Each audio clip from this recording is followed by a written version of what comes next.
Can we communicate with angels? Yes, we can. How would we do that?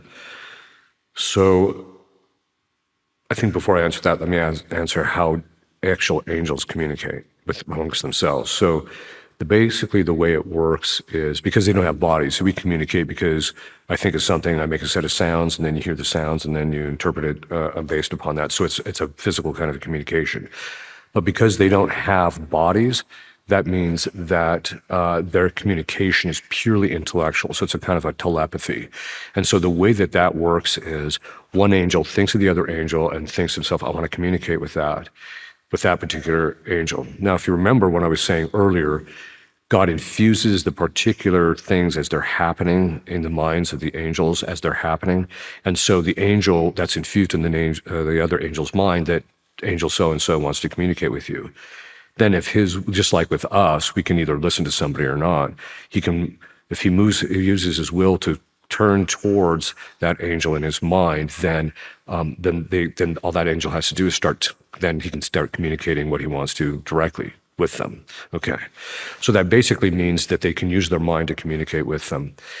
That's not any different from the very nature of prayer. In fact, with the definition of prayer is lifting the mind and heart to God. So we're directing our mind to him.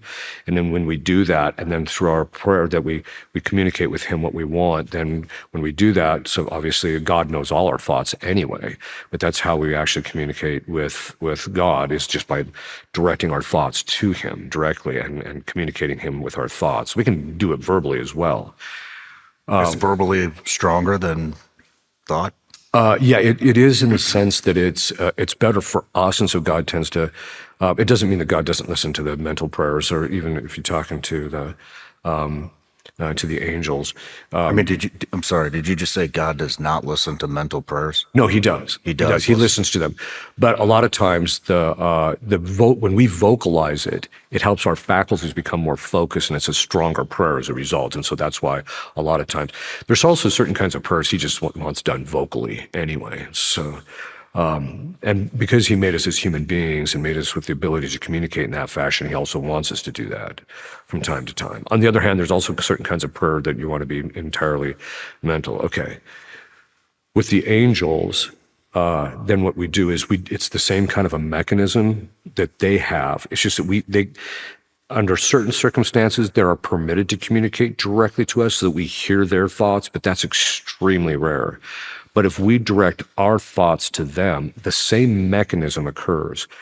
So if I direct my thoughts, say, to my guardian angel and ask him to do something, in fact, I can tell a story behind that.